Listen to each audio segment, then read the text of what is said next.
In the name of Allah, the most beneficent and the most merciful, may the blessing and benediction of Allah shower upon you. My loving students and my respected parents, अगरचे मैं profession के लिहाज से एक lawyer हूँ, लेकिन teaching is my passion. मैंने अपनी लाइफ का एक प्राइम टाइम जो है वो टीचिंग में गुजारा। ये अल्लाह ताला का एक ख़ास मुझ पे करम है कि मैंने एम इंग्लिश किया, English language teaching from Punjab university. उसके बाद ये मुझे लॉ करने का शर्फ हासिल हुआ पंजाब यूनिवर्सिटी से ही, और LLM फ्रॉम लाहौर यूनिवर्सिटी। मैंने 15 to 20 years टीचिंग की है at the level of matric F and BA, और it has become the part and parcel of my life.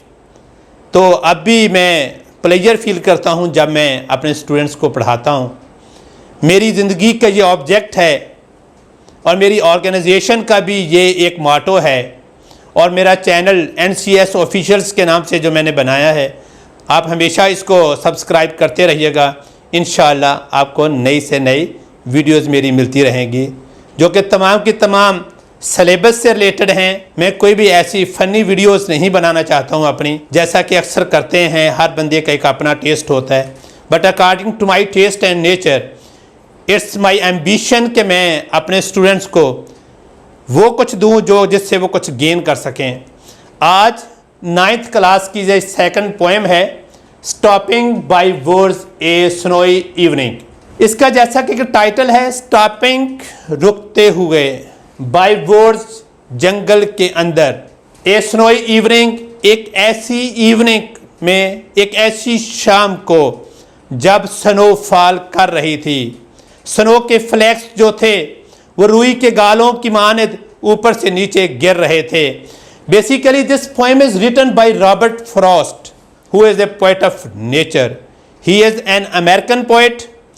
ये 26 मार्च 1874 को सैन फ्रांसिस्को में पैदा हुआ और 29 जनवरी 1963, 29 जैन 1963 को बॉस्टन में दारे फानी से कूच कर गए। लेकिन उसकी शाहकार poems stopping by words, Robert Frost की एप्पल पिकिंग, और भी बहुत सारी हार्ट रेंचिंग, हार्ट रेंडरिंग और हार्ट एल्योरिंग पोएम्स हैं जो कि FA BA और MA इंग्लिश के सिलेबस में शामिल है। लेकिन आज की जो पोएम है ये, स्टूडेंट्स एक बात मैं आपको बताते चलूँ, जैसा कि ये एक पूरी पोएम इसके ऊपर लिखी हुई है, आप इसको एज इट इज़ कॉपी भी कर सकते हैं, इसको आप इसकी पिक ले सकते हैं ताकि आप इसको याद कर लें। और ये आपके सिलेबस में 2 पोएम्स हैं और एक आपने एग्ज़ाम में करनी होती है। इंशाल्लाह मैं अपनी किसी भी वीडियो में आपको बताऊंगा कि पूरा पेपर का पैटर्न आपने कैसे हल करना है और इसका पैटर्न क्या होना चाहिए। जैसा कि बहुत सारे स्टूडेंट्स कहते हैं हमने पेपर तो बहुत अच्छा किया था मगर मार्क्स नहीं आए। ये नहीं है कि मैं इसमें आपको कह दूं नहीं आपकी नीयत ठीक नहीं थी, इन्नमा अल-अमालु बिन्नियात। नहीं, आपके करने का एक मेथड भी ठीक होता है। हर स्टूडेंट एक अच्छी ही नीयत लेके जाता है। मेरी अल्लाह ताला से ये दुआ है कि अल्लाह ताला हम गुनाहगार हैं, बदकार हैं, सियाकार हैं, ख़ताकार हैं, मगर तेरी रहमत के उम्मीदवार हैं। इसके साथ ही मैं ये जो पोएम है, इसके साथ इसकी टेक्स्ट पहले हो चुकी है, उसकी वीडियो भी आप देख सकेंगे। मैं आपको इसकी रीडिंग करवाता हूँ। This poem stopping by words on a snowy evening has been written by Robert Frost. ये नज़म जिसका टाइटल है कि किस तरीके से नारेटर, किस तरीके से पोएट एक दिन जा रहा था, अचानक वो जंगल के दरमियान में रुकता है और वहाँ पर किस तरीके से एक बहुत ही बीविचिंग और हार्ट रेंचिंग और हार्ट एल्योरिंग किस्म का एक सीन था जब स्नो जो थी वो फॉल कर रही थी। उसको वो देखता है और किस तरीके से उससे मुतासर होता है, और उस इवनिंग, जिस इवनिंग को वो स्नो जो थी वो फॉल कर रही थी, उसके बारे हमें बताता है। कहता है कि ये नज़म जो थी रॉबर्ट फ्रॉस्ट ने लिखी है। The well renowned, the well known and well renowned both are same, हमें एक ही मीनिंग देते हैं। कहते वो एक अमेरिकन शायर था। The main theme of the poem, इस नज़म का जो एक मेन थीम है, जो इसका एक मौजू है, इसका जो मजमून है, जो इसका लुब्बे लबाब है, जो सम एंड सबस्टेंस जो है, वो इसका रिवॉल्व्स अराउंड अ ट्रैवलर, एक सियाह के गिर्द घूमता है। एक मुसाफिर जो जा रहा था, जो कि बजाते खुद एक नारेटर है, who is passing through the woods, जो कि वुड्स में से गुजर रहा था, विच आर लवली, जो कि बहुत ही खूबसूरत थे, डार्क और घना जंगल था, एंड डीप, और उसमें गहरी वादियां थी। डीप, डार्क एंड लवली, ये उसकी क्वालिटीज हैं उस वादी की, जो कि जिस वादी में से वो गुजर रहा था। On a dark winter evening, एक तारीख सर्दियों की शाम को, the narrator's stops his horse, मुसन्नफ अपने घोड़े को, अपने पोनी को रोकता है, to watch the snow falling, के उस स्नो को देखने के लिए जो उस टाइम फॉल कर रही थी, इन द वुड्स, जंगल में। द वुड्स आर वेरी इनचेंटिंग, ये जो जंगल जो था ये बहुत ही ज्यादा इनचेंटिंग, खूबसूरत, एंड आई इंस्पायरिंग, और दिल को मोह लेने वाला। जैसा कि हम इंग्लिश में बाज़ का लफ्ज़ इस्तेमाल करते हैं, इम्प्रेसिव था, फोर्सफुल था, अट्रैक्टिव था, मैग्नीफाइड था, डिग्निफाइड था, एलिगेंट था, बेनेवलेंट था, और वहां पर जो ब्यूटी थी वो टंग टाइड ब्यूटी थी, जिसको एक्सप्लेन नहीं किया जा सकता था। बहुत ही ज्यादा खूबसूरत थी, इंटेंटिंग, दिल को अच्छी लगने वाली, आई इंस्पायरिंग, दिल को मोह लेने वाली, क्योंकि शायर के अंदर की ये ब्यूटी जो कि फितरत को देखकर बाहर आ रही थी।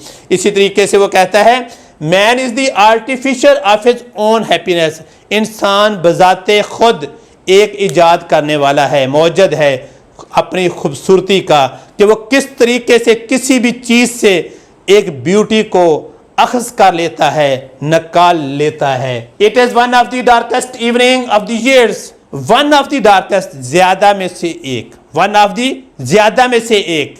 जैसा कि हम कहते हैं पूरे साल में बर्फबारी होती है यहाँ पे, लेकिन जितनी आज हुई है इससे पहले इतनी कभी नहीं हुई थी। तो हम लफ्ज़ यूज करते हैं, it is one of the darkest evening of the years, उस साल के अंदर सबसे ज्यादा जिस दिन, जिस शाम को, जिस सर्दियों की शाम को बर्फबारी हो रही थी, वो ये शाम थी।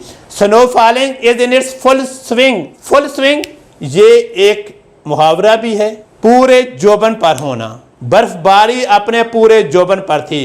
The poet narrates that his pony horse is thinking it queer to stop by the forest without a farmhouse nearby. There is no sound in this bewitching beauty of the nature except the soft sound made by wind and falling of gentle snowflakes. यहाँ पे बहुत खूबसूरत एक तौसर पैदा करता है शायर, कहता है दी पोएट रिमार्क्स, उस शायर हमें तौसर देता है, रिमार्क्स देता है, दैट हिज पोनी हॉर्स, कि उसका ये जो घोड़ा है, पोनी जो है, इस थिंकिंग इट कोई, वो अजीब सोच रहा है, उसको हैरानगी हो रही है कि वो ही इज वॉन्डरिंग, वो हैरान हो रहा है कि आज मैं रुक रहा हूं जंगल के अंदर, आज मैं किसी भी हवेली के अंदर नहीं रुक रहा हूं। फार्म हाउस, यहाँ पे तो जैसे हमारे बहुत बड़े बड़े हमने घर बनाए होते हैं तो हम कहते हैं हम फार्म हाउस में रह रहे हैं। बेसिकली फार्म हाउस को अगर हम उर्दू में ट्रांसलेट करें तो इसका मतलब है हवेली। फार्म हाउस नियर बाई, वहां पर कोई भी नहीं था। कहता है कि उसका पोनी जो था इस बात पे हैरान हो रहा था कि आज वो वुड्स के अंदर रुक रहे हैं और आज हम किसी भी हवेली में नहीं रुक रहे हैं। देयर इज नो साउंड, वहां पर कोई भी शोर नहीं था। अगर मैं यहाँ पे कहूँ उर्दू में, दैट्स वेरी कॉमन वर्ड, कोई हल्ला गुल्ला नहीं था, शोर शराबा नहीं था वहां पर, क्योंकि वुड्स थे, पिन ड्रॉप साइलेंस थी। अगर कोई थोड़ी बहुत आवाज पैदा भी हो रही थी तो वो कौन सी आवाज थी? There is no sound in this bewitching beauty, इस दिल को मोह लेने वाली खूबसूरती जो फितरत की थी, इसके अंदर कोई भी आवाज नहीं थी सवाए एक आवाज के। दी सॉफ्ट साउंड, एक बहुत ही हल्की सी प्यारी सी एक मध्यम सी आवाज जो आ रही थी, वो कौन सी थी? एंड फॉलिंग ऑफ जेंटल स्नोफ्लैक्स, जब बहुत ही आराम आराम से, जेंटल बहुत ही नरम मजाज के साथ, आहिस्तगी के साथ वहां पर बर्फ जो थी रुई के गालों की मानद, हल्के हल्के बर्फ के तोदे जो थे, छोटे छोटे जर्रात जो थे वो जो नीचे गिर रहे थे उसमें से जो एक हल्की सी आवाज पैदा हो रही थी, सिर्फ एक वही आवाज पैदा हो रही थी। एज द पोएट सेज, जैसा कि शायर throws light on this incident with this beautiful line, इस खूबसूरत नज़म के साथ वो इस मौके पर रोशनी डालता है। कहता है कि इन evening walk with nature, in the evening walk, उसके साथ क्या था? उसके साथ नेचर थी, क्योंकि वो नेचर की आगोश में था, नेचर के साथ वो सफर कर रहा था। अब वो नेचर के अंदर मौजूद था। नेचर क्या थी? मज़ाहिर कुदरत, फितरत का नज़ारा जिससे वो महजूज हो रहा था। In evening walk with nature one receives far more, एक इंसान उससे भी ज्यादा हासिल कर लेता है जिसके बारे में वो सोचता भी नहीं है। उसने सोचा भी नहीं था कि मैं इस वादी में जाऊंगा और ये सर्दियों की एक शाम होगी, बर्फबारी हो रही होगी, बर्फ जो होगी रुई के गालों की मानद नीचे गिर रही होगी और मेरी ये गुनाहगार आंखें इस कुदरत के मंजर से किस तरीके से महजूज हो रही होंगी। कहता मैंने तो ये सोचा भी नहीं था, मैंने तो मेरी सोच से बढ़कर, मेरे ख्यालात से, मेरे गमान से, मेरे वहम से बढ़कर मैं तमाम चीज़ों को सोच रहा था। ही सीक्स, जो एक इंसान सोचता है। The traveller is wondering about the ownership of the words, that who is the owner of the words. The traveller is wondering, जो सियाह जो था, मुसाफिर जो था, वो वहां पर इस बात के बारे वॉन्डरिंग, हैरान हो रहा था कि यार इसका मालिक कौन है? ये जो जंगल है, who is the owner of this world, इस जंगल का मालिक कौन है?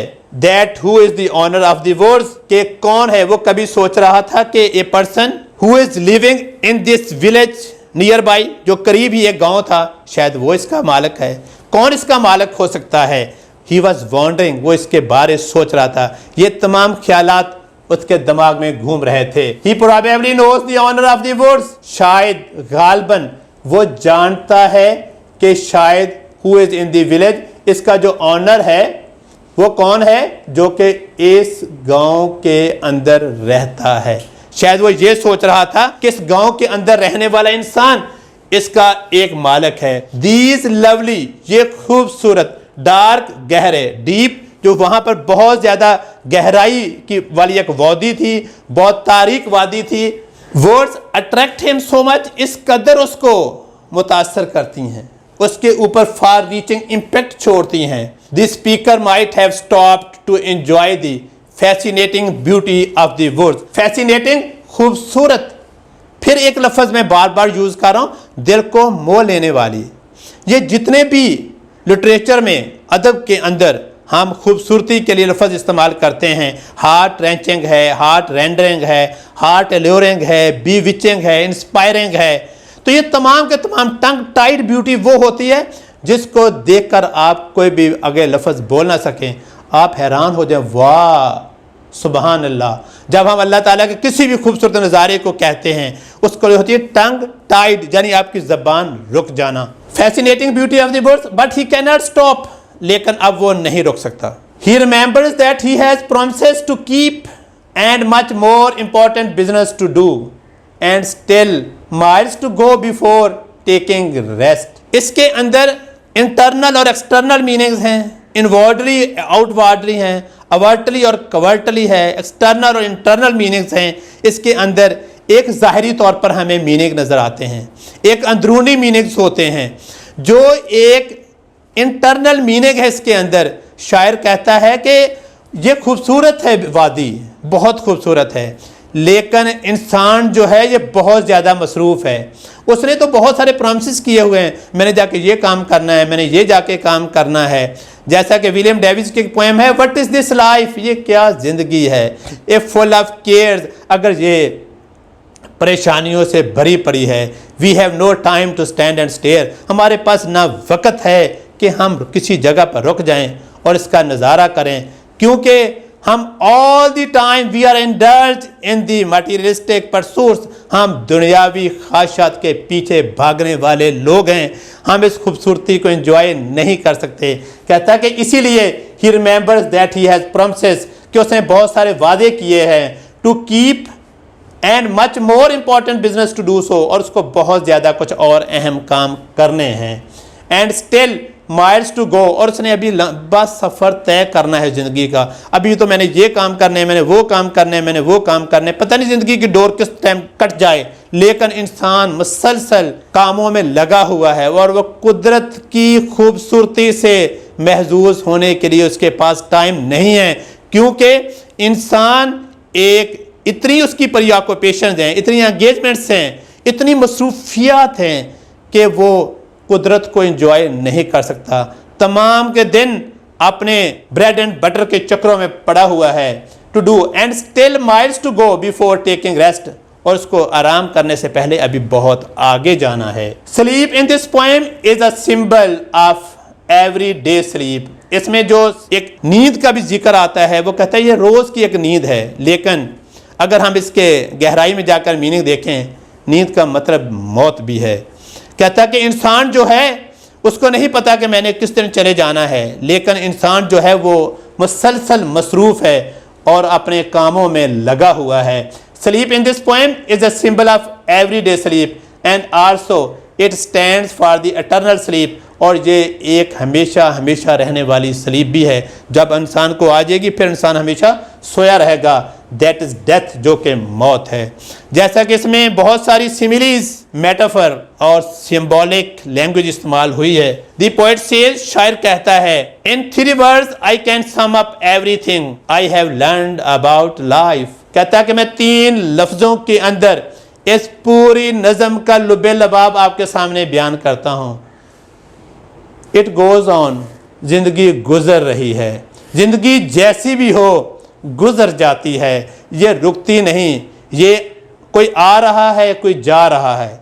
साकी की नवाजिश जारी रहे, मेहमान बदलते रहे हैं, मेहमान बदल रहे हैं, कुदरत की ब्यूटी हर जगह पर मौजूद है। This poem is a superb example of craftsmanship. ये नज़म जो है ये एक शानदार मिसाल है एक कारीगरी की। इन विच द पोएट प्रेजेंट्स, जिसमें शायर बयान करता है a fine philosophy of life, एक जिंदगी का नुक्ता नजर। हम आमतौर पर कह देते हैं it's my philosophy. What do you mean by philosophy? Philo and sophy, it is a combination of 2 words. Philo mean love, sophy mean wisdom, love of wisdom. कोई भी बात आप करें जो एक आम आदमी की सोच से बालातर हो, वो असल में हकीकत में वो फिलॉसफी होती है। सक्सेसफुली वो अपने नुक्ता नज़र को बहुत खूबसूरत अंदाज में बयान कर चुका है। It is no less than any symbolic masterpiece, ये किसी भी अलामती शाहकार से कम नहीं। व्यूअर्स, अल्लाह हाफिज़।